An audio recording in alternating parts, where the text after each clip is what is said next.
अस्सलाम वालेकुम। अच्छा, आज का जो टॉपिक है हमारा वो है एब्सोल्यूट ग्रेविटेशनल पोटेंशियल एनर्जी। और एब्सोल्यूट ग्रेविटेशनल पोटेंशियल एनर्जी का कॉन्सेप्ट आयनाइजेशन एनर्जी से मिलता है। कैसे मिलता है? देखो, ये रहा एक न्यूक्लियस जिसमें प्रोटॉन है, ठीक है, और इसके इर्द एक इलेक्ट्रॉन रिवॉल्व कर रहा है। ये रहा वो इलेक्ट्रॉन, और फर्ज करो यहाँ तक न्यूक्लियस की इलेक्ट्रिक फील्ड है। अब इस इलेक्ट्रॉन को, अगर ये हाइड्रोजन एटम है, if you observe it's only one proton, तो ये कौन सा एटम हुआ? Hydrogen atom. हाइड्रोजन एटम में ग्राउंड स्टेट से इलेक्ट्रॉन को इजेक्ट करने के लिए जो एनर्जी चाहिए, वो एनर्जी कितनी होगी? 13.6 electron volt, minus 13.6 electron volt इस वक्त इसकी ग्राउंड स्टेट एनर्जी है। आयनाइजेशन एनर्जी कितनी होगी? Plus 13.6 electron volt.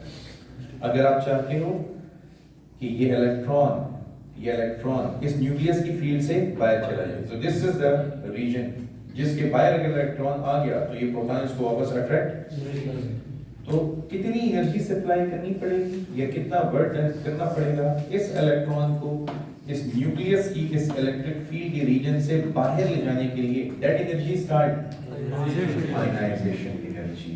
अब सिमिलर कॉन्सेप्ट हम कौन सी फील्ड में?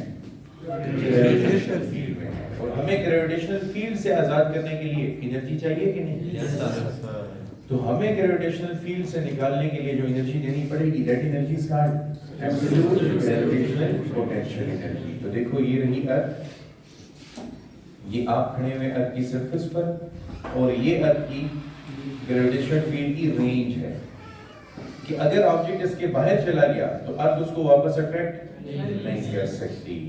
तो अब बताओ, earth attracts every body towards its centre. Earth की ग्रेविटेशनल फोर्स सेंटर की तरफ डायरेक्टेड है, तो अब मुझे इसको फील्ड से बाहर ले जाने के लिए वर्क डन करना पड़ेगा।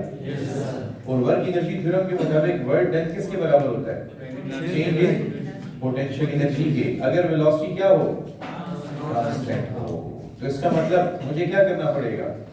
मुझे इसकी पोटेंशियल एनर्जी चेंज करनी पड़ेगी। क्या करके? वर्क डन करके। फील्ड के अगेंस्ट या फील्ड के फेवर में? फील्ड के अगेंस्ट। तो मैं फील्ड के अगेंस्ट वर्क डन करके इसकी पोटेंशियल एनर्जी को चेंज करूंगा, इसके ऊपर वर्क डन करूंगा, और इतना वर्क डन करूंगा कि ये फील्ड के, लेकिन उस दौरान एक शर्त होगी। वो शर्त क्या है कि वेलोसिटी क्या हो? वेलोसिटी कांस्टेंट कब होगी? जब एक्सेलरेशन जीरो। और एक्सेलरेशन कब जीरो होगी? जब नेट फोर्स जीरो। जिसका मतलब ये इक्विलिब्रियम में। यस सर, तो इक्विलिब्रियम में क्यों जा रहा है? रिक्वायरमेंट देखो, according to work energy theorem, work done is equal to change in potential energy plus kinetic energy. तो मैं चाहता हूं कि मैं फील्ड के अगेंस्ट वर्क डन करूं, मेरा सारा वर्क डन फील्ड के अगेंस्ट हो, ना कि काइनेटिक एनर्जी बढ़ाने में यूज हो। तो इसलिए मैंने क्या किया, मैंने एक शर्त रख दी। इधर देखो वो शर्त क्या है? Work done in carrying a mass from any point inside the gravitational field. तो फील्ड के अंदर मौजूद किसी भी पॉइंट पर ये मास m लोकेटेड होगा, और मैं इसके ऊपर क्या करूंगा? वर्क डन करूंगा। In carrying it from any point inside the field to a point outside. Any point outside the field is at infinity for the field. हर वो पॉइंट जो फील्ड के बाहर हो, वो फील्ड के लिए कहां पर है? इंफिनिटी पर है। मिसाल के तौर पे मैं यहाँ पे खड़ा हूँ, ठीक है, और इस वक्त वो जो डाइस पड़ा हुआ है या वो वॉल ऑफ द रूम है, मेरे लिए इंफिनिटी पर है, क्योंकि मैं उसको टच, ये मेरी फील्ड है, इस रीजन तक मेरी पहुंच है, इस रीजन के बाहर मेरा हाथ नहीं जाता। तो हर वो पॉइंट जिस तक मेरा हाथ नहीं पहुंच रहा, वो मेरे लिए कहां पे? इंफिनिटी पे है। तो infinity is any point outside the field. Infinity is any point just outside the field. तो आप क्या कर रहे हो? वर्क डन कर रहे हो। वर्क डन किस लिए कर रहे हो? क्या एक मास m को कहां से कहां ले जाओ? फील्ड के अंदर से फील्ड के बाहर ले जाओ। इसके लिए आपको क्या करना पड़ेगा? वर्क डन करना पड़ेगा फील्ड के अगेंस्ट। लेकिन शर्त क्या होगी? वेलोसिटी कांस्टेंट हो। इसका मतलब कि ये एक्सेलरेशन जीरो हो। एक्सेलरेशन जीरो होने का मतलब कि इसके ऊपर नेट फोर्स जीरो। तो मैं फिर इसके ऊपर इसके वेट के बराबर फोर्स लगाऊंगा। मैं इसके ऊपर इसके वेट के बराबर फोर्स लगाऊंगा तो नेट फोर्स क्या हो जाएगी, क्योंकि मेरी फोर्स अपवर्ड है और वेट डब्ल्यू डाउनवर्ड है। इज इट क्लियर जी?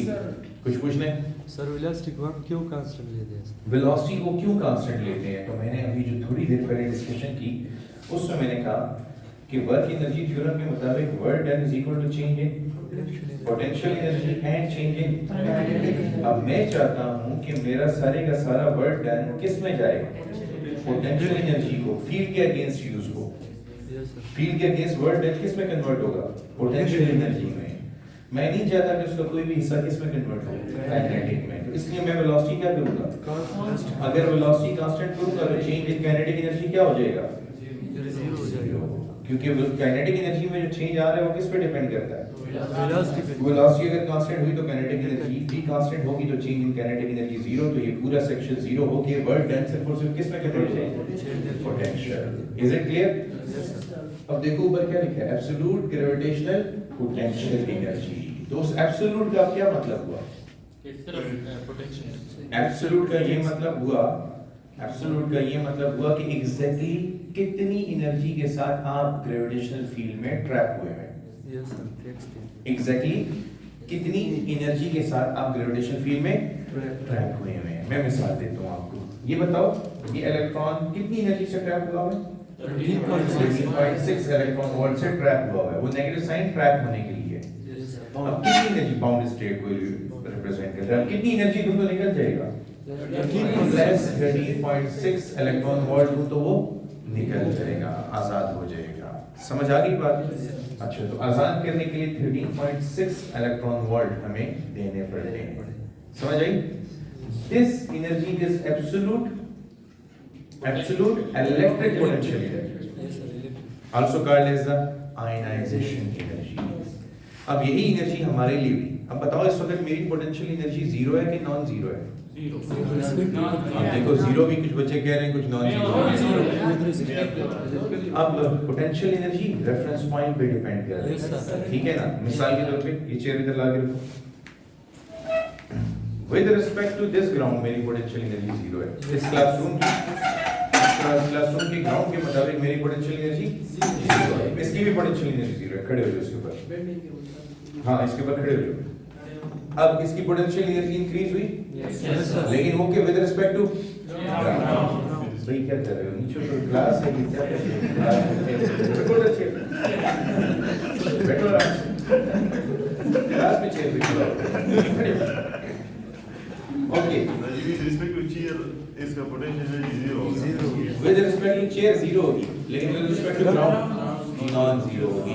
तो पोटेंशियल एनर्जी जो है ना वो रेफरेंस पॉइंट पे डिपेंड करती है। अब मेरी पोटेंशियल एनर्जी इस फील्ड के अंदर नॉन जीरो है, क्योंकि मैं तो ट्रैप हुआ हूँ। लेकिन आपने क्या कहा कि इस ग्राउंड के मुताबिक जीरो है। मेरी पोटेंशियल एनर्जी फील्ड के अंदर आपकी सरफेस पर किसी भी पॉइंट पर नॉट जीरो थी, वो नेगेटिव समथिंग होगी। लेकिन आप लोगों ने कहा नहीं जीरो है, तो आप लोगों ने रेफरेंस पॉइंट क्या ले लिया अपनी तरफ से? The ground of this classroom. जब ये बच्चा चेयर पे खड़ा हुआ तो आपने कहा इसकी पोटेंशियल एनर्जी ज्यादा हुई विद रिस्पेक्ट टू ग्राउंड। लेकिन अगर विद रिस्पेक्ट टू चेयर बात की जाती तो जीरो। तो अब पोटेंशियल एनर्जी की वैल्यू रेफरेंस पॉइंट के साथ चेंज होती है। तो अगर मैं ये जानना चाहता हूं कि मेरी पोटेंशियल एनर्जी की एग्जैक्ट वैल्यू क्या है, एग्जैक्ट वैल्यू, तो फिर उसको कौन से पॉइंट के मुताबिक मेजर करना चाहिए? ऐसे पॉइंट के मुताबिक जिसकी अपनी पोटेंशियल एनर्जी जीरो हो। और वो पॉइंट फील्ड के अंदर है या बाहर है? वो फील्ड के बाहर है। तो हम क्या करेंगे, फील्ड के बाहर जो भी पॉइंट होगा उस पर पोटेंशियल एनर्जी जीरो होगी, इंफिनिटी है। जो पॉइंट फील्ड के बाहर है वहां पर आपकी पोटेंशियल एनर्जी जीरो है, इंफिनिटी पर आपकी पोटेंशियल एनर्जी क्या है? क्योंकि पोटेंशियल एनर्जी कब स्टोर होती है बॉडी में? जब आप ग्रेविटेशनल फोर्स के अंदर, ग्रेविटेशनल फोर्स के खिलाफ फील्ड के अंदर वर्क डन। ये देखो ना, ये मैं फील्ड के अंदर ग्रेविटेशनल फोर्स के खिलाफ वर्क डन करूं तो मेरा वर्क डन पोटेंशियल एनर्जी में कन्वर्ट हो रहा है। लेकिन जब मैं फील्ड के बाहर जाऊंगा तो पोटेंशियल एनर्जी क्या हो जाएगी? जीरो हो जाएगी। समझ आई कि नहीं? एग्जैक्टली। तो अब बताओ, अगर इधर पोटेंशियल एनर्जी जीरो है और मैं किसी ऑब्जेक्ट को यहां से वापस अंदर ले आऊं Yes, sir. तो उसकी पोटेंशियल एनर्जी कुछ ना कुछ तो होगी ना। Yes. अब ये थी इनिशियल, ये थी फाइनल। फर्स्ट करो ये है -10 और ये है 0, Yes, तो sir. Final minus initial -10, final था -10, इनिशियल था 0, तो -10 - 0 is -10। This -10 is called absolute gravitational potential energy. अब इस -10 का ये मतलब होगा कि अगर किसी ऑब्जेक्ट को +10 दे दिया जाए तो ये कहां जाएगा? ये फील्ड के बाहर निकल जाएगा। Is it clear? So this is the concept of absolute gravitational potential energy. Sir, absolute gravitational potential energy the object for mass different कैसे? Absolute gravitational potential energy definitely object के मास पे डिपेंड करती है। क्यों डिपेंड करती है? चिड़िया को फील्ड से बाहर निकालना आसान है या हाथी को? चिड़िया को आसान है, उसका मास कम है, उसको कम वर्क डन करना पड़ेगा ना। Yes. हाथी का मास बहुत ज्यादा है तो उसके ऊपर बहुत ज्यादा वर्क डन करना पड़ेगा उसको फील्ड के बाहर ले जाने के लिए। तो obviously absolute gravitational potential energy की वैल्यू उस ऑब्जेक्ट के मास पर भी डिपेंड कर रही है। ये अब हम डेरिवेशन में भी साबित कर देंगे। एमजीएच में भी पढ़ा था हमने। Yes, sir. ठीक है, लेकिन अभी भी इसका एक्सप्रेशन निकाल के साबित कर देंगे इंशाल्लाह। ठीक है, okay, you did a nice job, I notice now, thank you so much. अब हम ऐसा करते हैं कि हम इस एब्सोल्यूट ग्रेविटेशनल पोटेंशियल एनर्जी के लिए एक्सप्रेशन डिराइव करते हैं। ठीक है बच्चों, ये है अर्थ और ये है सेंटर ऑफ अर्थ। ठीक है, और अर्थ के सेंटर के मुताबिक मैं एक बॉडी को फील्ड के बाहर ले जाना चाहता हूँ वर्क डन करके। अच्छा बच्चों, फर्ज करो कि मैं फिलहाल किसी भी पॉइंट n तक ले जा रहा हूँ और वो पॉइंट n फील्ड के अंदर है। इनिशियली वो पॉइंट n फील्ड के अंदर है। ठीक है, अच्छा बताओ ग्रेविटेशनल फोर्स एक कांस्टेंट फोर्स है या non constant? If you look at the formula of the gravitational force, the formula of the gravitational force is G m1 m2। तो यहाँ पे मैं m1 ले लेता हूँ मास ऑफ द अर्थ और m2 ले लेता हूँ mass of the body divided by r square. तो जितना distance from the centre of the earth बढ़ेगा ग्रेविटेशनल फोर्स कम होगा। तो it is non constant in magnitude but constant in direction which is because it is always directed towards center। तो इसकी direction तो constant है लेकिन मैग्नीट्यूड नॉन कांस्टेंट है। समझ आ गई बात? अच्छा बताओ, अगर हमारा नॉन कांस्टेंट फोर्स से वास्ता पड़े तो फिर क्या किया था हमने? 4 स्टेप याद है? Yes, work done against a variable force of varying magnitude but constant direction. 4 step याद है? हाँ, पहले लेंथ एलिमेंट्स में डिवाइड करो, उसके बाद हर लेंथ एलिमेंट पर एवरेज फोर्स निकालो, फिर हर लेंथ एलिमेंट पर एवरेज वर्क डन कैलकुलेट करो, उसके बाद को ऐड करो। वो 4 स्टेप इस पे अप्लाई करने हैं। ठीक है, तो इसका मतलब हम कोई इतना खास नया काम नहीं करने वाले। फर्ज करो कि बॉडी यहाँ पर है,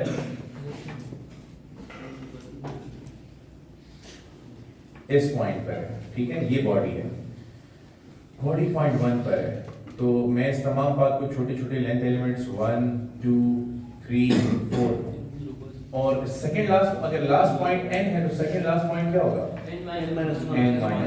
तो मैंने इस तमाम बात को छोटे छोटे लेंथ एलिमेंट्स में डिवाइड कर दिया। ठीक है, अब ये जो पॉइंट 1 है इसका distance from the centre of the earth वो है r1 और जो पॉइंट 2 है उसका जो डिस्टेंस है from the centre of the earth वो r2 है। ठीक है, gravitational force already noun word है।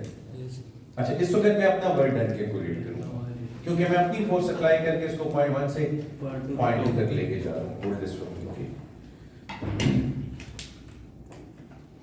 तो जब मैं इस मास m को पॉइंट 1 से पॉइंट 2 तक लेके जाऊंगा, ये रहा मास m1 और मैं इसको पॉइंट 1 से कहां ले गया? पॉइंट 2 तक। तो इस दौरान मैंने इसके ऊपर फोर्स अप्लाई की। ठीक है की ना, जब मैं इसको यहाँ से यहाँ ले गया तो मेरी फोर्स अपवर्ड है और डिस्प्लेसमेंट भी अपवर्ड। उस डिस्प्लेसमेंट को आप डेल्टा आर का नाम दे दें फॉर द टाइम। ठीक है, बताओ वो डिस्प्लेसमेंट डेल्टा आर किसके बराबर होगा? R2 minus R1। ये डिस्प्लेसमेंट मैंने कवर की। तो अब मैंने आपको बता दिया कि मैंने फोर्स F अप्लाई की और इस दौरान मैंने डिस्प्लेसमेंट कवर की R2 माइनस। क्या ये फोर्स 0.1 पे ज्यादा है या 0.2 पर? 0.1 पर ज्यादा है और 0.2 पर कम है। अब फोर्स वेरिएबल है। अब अगर मैं वर्क डन कैलकुलेट करना चाहता हूँ, if I want to calculate the work done in taking the body from point 1 to point 2, so that is equal to the dot product of force and displacement, ऐसा है? तो ये force क्या constant force है? ये expression उसी वक्त valid है जब फोर्स क्या हो? कांस्टेंट हो। लेकिन ये फोर्स, ये वाली फोर्स कांस्टेंट नहीं है, it is a variable force. तो क्या करना पड़ेगा? एवरेज लेना पड़ेगा। ठीक है, तो पहले हम ऐसा करते हैं, डॉट प्रोडक्ट से जान छुड़ाते हैं और इस फोर्स को एवरेज फोर्स कह देते हैं। डॉट प्रोडक्ट के मुताबिक F dot delta R, F average dot delta R is equal to F average delta R cos 0, क्योंकि फोर्स और डिस्प्लेसमेंट दोनों सेम डायरेक्शन में है। ठीक है, अच्छा, तो फार्मूला तो हमने फिर भी इस्तेमाल किया है F डेल्टा। तो मैंने उसमें देखो फोर्स को एवरेज कह दिया। Average yes sir. मैंने कहा था ये एक्सप्रेशन उस वक्त वैलिड है जब फोर्स कांस्टेंट हो। तो कांस्टेंट नहीं थी इसलिए मैंने एवरेज लगा दिया। ग्रेविटेशनल फोर्स में और डिस्प्लेसमेंट में एंगल 180 है। Yes. मैंने तो अपनी फोर्स अब कंसीडर की, अप्लाइड फोर्स। ग्रेविटेशनल फोर्स नहीं। हां, ये अप्लाइड फोर्स है। अच्छा, जो एवरेज फोर्स है दैट इज इक्वल टू, इस फोर्स का क्या फार्मूला होगा? सुनो, this force will be equal in magnitude but opposite in direction to gravitational force. ऐसा होगा? मेरी अप्लाइड फोर्स बराबर होगी लेकिन ऑपोजिट डायरेक्शन में होगी। यानी मैग्नीट्यूड तो दोनों के सेम है ना? है कि नहीं? मैं अगर कांस्टेंट वेलोसिटी से ले जा रहा हूं तो दोनों फोर्सेस के मैग्नीट्यूड सेम है। इसके ऊपर मैंने कितनी फोर्स लगाई है? जितना इसका वेट है, जितना इसका वेट है। तो अगर मैं मैग्नीट्यूड वाइज बात करूं तो magnitude of force A is applied force is equal to gravitational force. तो फिर मैं अप्लाइड फोर्स को G M divided by R square लिख सकता हूं? लिख सकता हूं कि नहीं? Fg की वैल्यू ये है और ये किसके बराबर है? अप्लाइड फोर्स के। अच्छा, लिहाजा मैं यहाँ पे पुट करता हूँ GMEM divided by R average square. बेटा बहुत नींद आ रही है। cos 0 is equal to 1। फिर एक तो बहुत भी ना चलो। ओके, तो जी वहाँ पर माइनस की जगह खत्म हो गया। क्या? F is equal to minus FG minus होता। मैंने सिर्फ मैग्नीट्यूड लिया है ना? यस सर, मैं ठीक है। अच्छा, दोबारा सुनो मेरी बात को। इससे दरमियान में जो है ना नींद वाले एक्सप्रेशन देके सब काम बिगाड़ दिया, पूरी क्लास को सुला दे गई। मैं क्या कर रहा हूँ, मैं वर्क डन कैलकुलेट कर रहा हूँ carrying the object from point 1 two point 2। मैं एवरेज वर्क डन कैलकुलेट करूंगा। मैंने तीसरे स्टेप से शुरू कर लिया अपना। ठीक है, क्योंकि ये वेरिएबल फोर्स है, 1 से n तक ले जा रहा हूँ, फोर्स का मैग्नीट्यूड कम होगा तो मैं तमाम बात को छोटे छोटे लेंथ एलिमेंट्स में डिवाइड कर दूंगा। तो आप देखिए मैंने पॉइंट 1 2 3 4 अप टू n लिख दिया है। यहाँ पे length element delta R1, delta R2, delta R3 और ये डेल्टा R बहुत से लेंथ एलिमेंट्स बन गए। अब इन लेंथ एलिमेंट्स पे मैंने क्या करना है? एवरेज फोर्स फाइंड करनी है और फिर एवरेज वर्क डन कैलकुलेट करना है। तो मैं डायरेक्टली थर्ड स्टेप में आके क्या कर रहा हूँ? Work done calculate करो। That work done, average work done in carrying the object from point 1 to 2 is equal to the dot product of average force and displacement। ठीक है, अब average dot product ऊपर करो F delta R cos 0, क्योंकि मेरी force और displacement दोनों same direction में, अपवर्ड डायरेक्शन में। cos 0 is 1, delta R यहाँ पे लिखा हुआ है, वो हमें पता है कितना है, यहाँ पे हमने मेंशन किया हुआ है। और एवरेज फोर्स की वैल्यू क्या होगी? GMEM divided by R average. बताओ ये कांस्टेंट है? Yes sir. बताओ ये भी कांस्टेंट है? Yes, sir. बताओ ये भी कांस्टेंट है? Yes, sir. अब मोशन के दौरान क्या चेंज हो रहा है? डिस्टेंस चेंज हो रहा है, distance between the centre of the two object. तो अगर एवरेज फोर्स फाइंड करनी है तो एवरेज फोर्स की वैल्यू किस पे डिपेंड करेगी? एवरेज डिस्टेंस के ऊपर डिपेंड करेगी। समझ आई? सो मैं यहाँ पे ये एवरेज डिस्टेंस की वैल्यू निकालना चाहूंगा। ठीक है, तो अब मेरे दो टारगेट हैं। एक टारगेट है R एवरेज स्क्वायर पता चल जाए मुझे, और दूसरा टारगेट है डेल्टा R की वैल्यू पुट कर दूं जो मैंने यहाँ पे ऑलरेडी फाइंड कर रखी है। तो इस इक्वेशन को नाम दे देते हैं, लेट्स से इक्वेशन 1 का। तो average work done in carrying the object from point 1 to 2 is given by this equation. अच्छा एक काम करते हैं, यहाँ पे मैंने क्योंकि 1 लिखा हुआ है तो मैं इसको नाम नहीं देता, मैं नीचे वाली इक्वेशन, ये डेल्टा का सिंबल किस लिए यूज हो रहा है? एवरेज के लिए यूज हो रहा है, एवरेज चेंज है ये, ठीक है, it represents average change. R average whole square is into delta R 1 2 इसके साथ मल्टीप्लाई होगा, मल्टीप्लिकेटिव आइडेंटिटी है। तो अभी देखो मेरे टारगेट्स हैं कि मैं आर एवरेज स्क्वायर फाइंड करूं और डेल्टा आर की वैल्यू यहां पे लाके पुट करूं तो मुझे एवरेज वर्ड डन मिल जाएगा। Yes, sir. इसको इक्वेशन 1 का नाम दे दो, ठीक है। अच्छा डेल्टा आर तो मुझे पता है, इसको इक्वेशन नंबर 2 का नाम देके इधर ही लिख देते हैं। चलो डेल्टा आर हमारे पास है 1 से 2 पे जाते हुए किसके बराबर? r2 माइनस r1 के बराबर, ठीक है। तो ये तो मुझे पता चल गया, एक मसला तो हल हो गया। दूसरा मसला है आर एवरेज स्क्वायर फाइंड करना है, तो पहले आर की एवरेज वैल्यू फाइंड करो। आर की average value r1 plus r2 divided by 2 हो जाएगी, ठीक है। अच्छा इसको इक्वेशन नंबर 3 का नाम देते हैं और इस इक्वेशन को सिंपलीफाई करना है, ये जरा कॉम्प्लेक्स फॉर्म में, इसकी सिंपलीफिकेशन पॉसिबल है।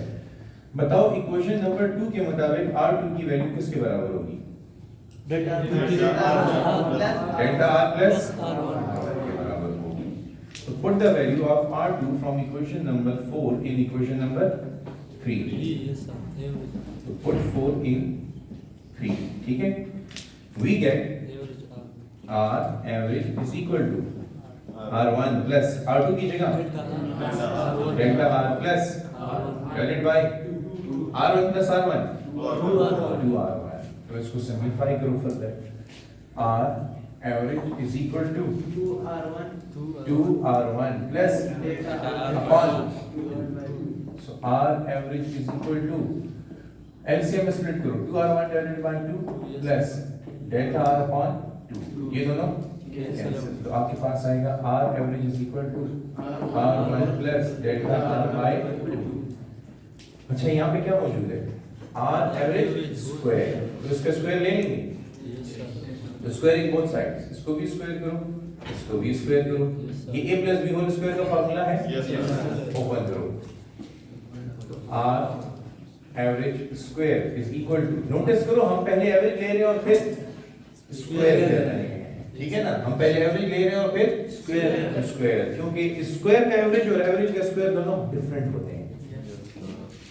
मेरी बात दोबारा समझ, स्लो मोशन में हमने पहले एवरेज फाइंड की, Yes, sir. फिर स्क्वायर लिया। तो अगर आप स्क्वायर का एवरेज करोगे तो वो एक अलग चीज होगी, और एवरेज का स्क्वायर करोगे तो वो अलग, ऑपरेशन बदलने से रिजल्ट बदल जाएगा। तो यहाँ पे हमने पहले एवरेज लिया है फिर स्क्वायर कर रहे हैं। अगर आप यहाँ पे पहले स्क्वायर करते हो और फिर एवरेज लेते तो रिजल्ट सेम, इसको आप मैथमेटिकली टेस्ट कर सकते हो। अभी मैं करवा भी दूंगा इसके ऊपर थोड़ा सा काम। फिलहाल r एवरेज स्क्वायर ये बन गया a plus b whole square का formula. a plus b whole square is a square plus b square plus 2ab। Is it clear? Yes, sir. ये था आपका a, ये था b, ये रहा a, ये रहा b। तो देखो ये a स्क्वायर, ये b स्क्वायर प्लस 2, ये रहा a which is r1, ये रहा b which is del r by 2, ये दोनों कैंसिल। अच्छा रिजल्ट आएगा r average square is equal to r1 square plus del r square by 4 plus r1 into delta. अब delta r की value वापस लाके तो r average square is equal to r1 square plus del r square upon 4 plus r1 into r2 minus r1। अब इसको अंदर multiply कर दो, रिजल्ट आएगा r1 square plus Delta R. del r square upon 4 plus R1. r1 r2 Yes, sir. Plus minus Minus. r1 into r1 square, ये दोनों Yes, sir. Cancel, बच गया del r square by 4 plus R1. r1 r2। अब मेरी बात सुनो, ये delta r तो बहुत स्मॉल है, Yes. और स्मॉल क्वांटिटी का स्क्वायर और भी स्मॉल होता है, और जुल्म की इंतहा तो उस वक्त होगी जब आप उसको 4 पे डिवाइड भी करें। समझ आएगी नहीं यार? तो दिस फैक्टर गोज टू 0, ये फैक्टर क्या हो जाएगा? क्या बचेगा? R1 R2 बच जाएगा। तो हमारे पास फाइनली रिजल्ट आएगा R average square is equal to R1 R2। मेरी बात समझे? अच्छा, इसको फर्दर एक्सप्लेन करता हूँ। ये तो थ्योरेटिकली मैंने थोड़ा सा आपको बताया, जरा प्रैक्टिकली समझो। ये देखो R1, यहाँ तक फासला क्या है? Radius of the earth. ये तो रेडियस ऑफ द अर्थ है, और रेडियस ऑफ द अर्थ आजकल कितना है? 6400 किलोमीटर। 6400। फर्ज करो बच्चों कि आपका जो R1 है वो है 7000 किलोमीटर, ठीक है? और जो आपका R2 है वो है 7000.5 किलोमीटर। अब छोटे छोटे डिस्प्लेसमेंट से मूव करो। अब बताओ डेल्टा R कितना होगा? कितना होगा? 0.5 किलोमीटर। समझ आई? Yes, sir. समझ आई? अच्छा, तो 0.5 का स्क्वायर 0.25। समझ आई कि नहीं है? 0.5 मत देखो, पहले 5 देखो। 5 का स्क्वायर 25। तो इधर बस 0.25 आ जाएगा। तो 0.5 पड़ा है कि 0.25? एक मिनट रुको। अब ये मैं क्या कर रहा हूँ? Delta R square by 4 calculate करूंगा मैं। डेल्टा R स्क्वायर बाय, आपको पता तो हो मैं कर क्या रहा हूँ। तो delta R square is 0.25 kilometre. फिर उसको डिवाइड करो डेल्टा R स्क्वायर बाय 4 पे, तो 0.25 डिवाइडेड बाय 4, रिजल्ट क्या आएगा? 4 into 6 is 24। तकरीबन 0.062 किलोमीटर। अच्छा बच्चों, मेरी बात जरा नोटिस करो। 1 बचता है और फिर 2 चलेगा, बिल्कुल। अब एक बात बताओ, ये R1 कितना है? 7000 किलोमीटर। R2 कितना है? 5 किलोमीटर। और डेल्टा R स्क्वायर बाय 4 इन दोनों के मुकाबले में बहुत कम है कि नहीं? 0.062 किलोमीटर। 6 किलोमीटर भी होता ना, फिर भी 6 किलोमीटर का और 7000 और 7000.5 किलोमीटर का आपस में कोई रिलेशन है? नहीं। दरिया में कतरा डालने वाली बात है, या सूरज को चिराग देने दिखाने वाली बात है। ये वैल्यू बहुत कम है इन दोनों वैल्यूज के प्रोडक्ट के मुकाबले, इन दोनों वैल्यूज के मुकाबले में भी और इन दोनों वैल्यूज के प्रोडक्ट के मुकाबले में भी। अब इधर आके जरा देखो, मैथमेटिकली R1 और R2 मल्टीप्लाई हो रहे हैं। अकेला R1 भी बहुत बड़ा है, उसके सामने भी इसकी कोई हैसियत नहीं है। अकेला R2 भी बड़ा है, उसके सामने भी इसकी कोई हैसियत नहीं है। लेकिन जब उन दोनों को मल्टीप्लाई करोगे तो उसके सामने भी इसकी कोई हैसियत नहीं और नहीं होगी। समझ आई कि नहीं आई? तो इसका मतलब कि ये फैक्टर नेग्लिजिबल है, इसलिए हमने उसको उठा के साइड पे रख दिया है। समझ आई कि नहीं आई? तो कुछ कर लो, पॉज करो ताकि हम आगे प्रोसीड। अच्छा, इसको दे दें क्वेश्चन नंबर 5 का नाम, ठीक है? ऐसा करो अब कि 2 और 5 से वैल्यूज उठा के 1 में ले आओ। 2 में डेल्टा R की वैल्यू है और 5 में R स्क्वायर एवरेज की वैल्यू। तो ये दोनों वैल्यूज इधर ले आते हैं, ठीक है? तो we'll put 2 and 5 in which equation? 1. Put 2 and 5 in 1, ठीक है? ओके बच्चों, अब average work done in carrying the object from point 1 to point 2 is equal to G MEM upon R1 R2 और डेल्टा R की value R2 minus R1। समझ आ गई? तो ये डेल्टा R की वैल्यू हो गई और ये R एवरेज स्क्वायर की वैल्यू। इनको देखो, रिश्तेदार लगते हैं। तो इन रिश्तेदारों को इकट्ठा करो ना, फिर क्या होगा? हाँ, लड़ाई होगी। ये क्या कह रहे हो? अमन और सुकून होगा। देखते हैं कि है कि नहीं। तो GMEM एलसीएम स्प्लिट करो। देखो पहले ये इत्तेफाक खत्म हो गया। R1 R2 minus R1 upon R1 R2। उसके बाद देखो ना, कुछ हलाकतें यहाँ से, कुछ हलाकतें यहाँ से, अच्छे हालात नहीं आज के।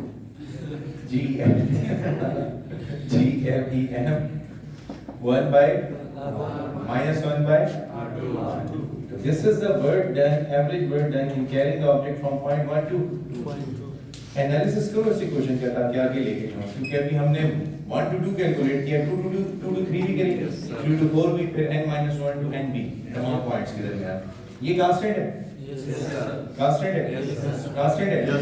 तो वर्ड डन किस पे डिपेंड कर रहा है? इनिशियल और ऐसी फील्ड को क्या कहते हैं? कंजर्वेटिव फील्ड, जिसमें वर्ड डन पार्ट डिपेंडेंट ना हो, सिर्फ इनिशियल और फाइनल पोजीशन पे डिपेंड करे। तो क्योंकि ये वर्ड डन इनिशियल और फाइनल पोजीशन पे डिपेंड करता है, तो बच्चों बताओ वर्ड डन फ्रॉम 2 to 3 क्या होगा? GMEM 1 by minus 1 by 3। और ये याद रखना, इधर 1 है तो इधर भी 1, इधर 2 है तो इधर भी 2। देखो इधर 2 तो इधर भी 2, इधर 3 तो ये याद रखना। डेरिवेशन दे सकते कि डेराइव जी बेटा एवरेज वर्क डन ये डेरिवेशन दे सकते हैं पेपर दे सकते हैं। वो एब्सोल्यूट पोटेंशियल एनर्जी के लिए कहेंगे, एवरेज वर्ड डन फाइंड करने में नहीं कहेंगे। Yes, sir, sorry. आप कहेंगे derive an expression for absolute potential energy. Okay बच्चों बताओ वर्ड डन फ्रॉम 3 to 4 क्या होगा? GMEM 1 by minus 1 by R4। Okay अब ऐसा करते हैं, इसी तरह अगर हम चलते चले जाएं तो word done from second last point क्या है? Final point is equal to GMEM 1 by R minus 1 by R। समझ आ गई? अच्छा अब अगर नोटिस करो तो इन सब में कॉमन क्या है? GMEM। तो अगर टोटल वर्ड डन फाइंड करना हो तो मुझे आपकी थोड़ी सी हेल्प चाहिए होगी। Total word done in carrying the object from point 1 to n is the sum of all work done? Yes, sir.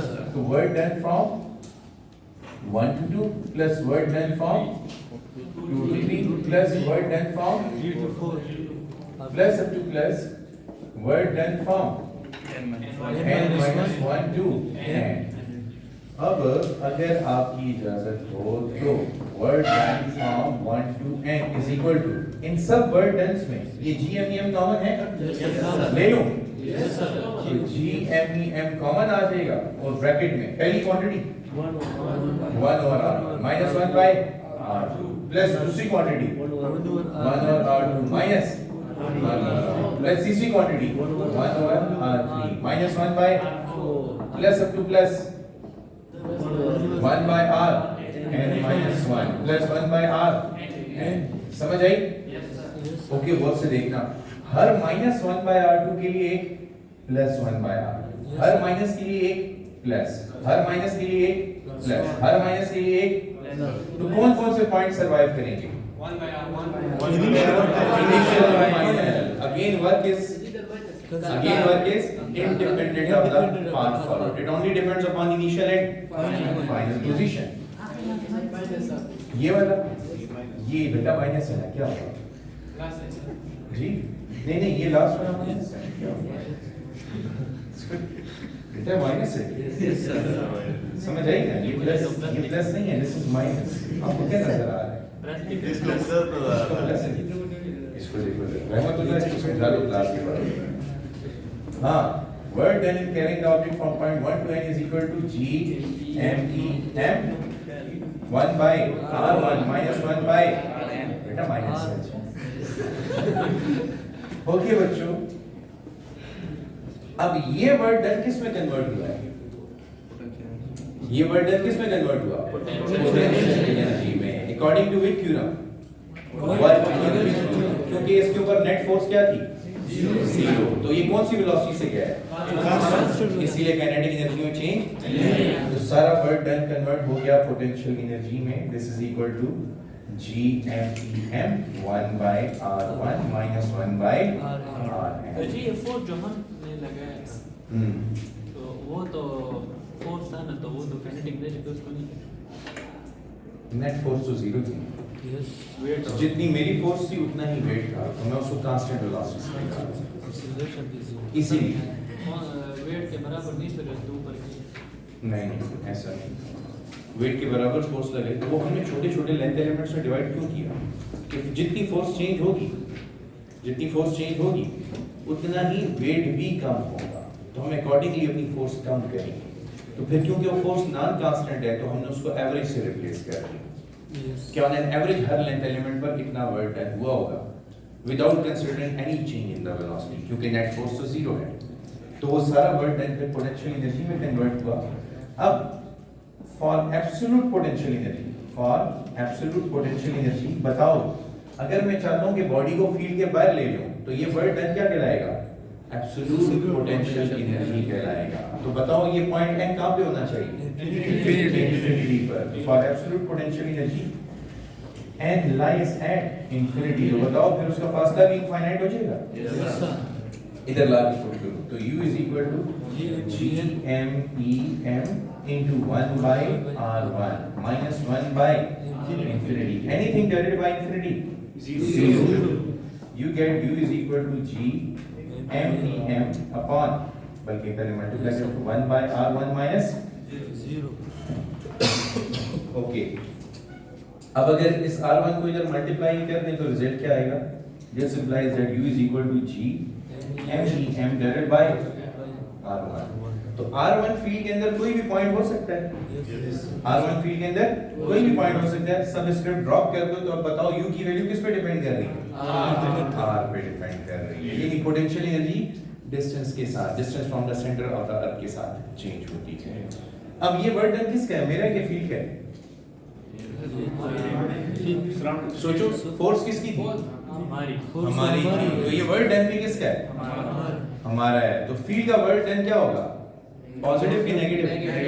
क्योंकि फील्ड की फोर्स अपोजिट डायरेक्शन में थी। तो आखिर में आके इतनी एनर्जी आपको देनी पड़ेगी कि बंदा फील्ड से बाहर चला जाए, लेकिन अब वो कितनी एनर्जी से ट्रैप हुआ हुआ है, उसके लिए लगा लो एक माइनस साइन। तो u is equal to minus GMEM by r। कुछ समझ आई?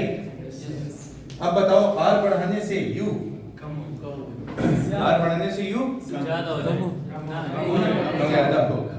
जितना r बढ़ेगा उतना u भी बढ़ेगा। इधर रेसिप्रोकल रिलेशन है with the negative sign. Yes, sir. हाँ, ये एक्सप्लेन कर दे। तो इधर देखो, फर्स्ट करो ये सेंटर ऑफ द अर्थ है और आप इधर n तक आ रहे हो, तो यहाँ पे पोटेंशियल एनर्जी अगर -10 है तो इधर -7, इधर -7, और इधर अगर ये इंफिनिटी पे तो 0 हो जाएगी।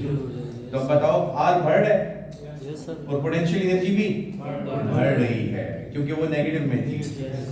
You got my point? This was a little bit tricky in the last. Thank you for today.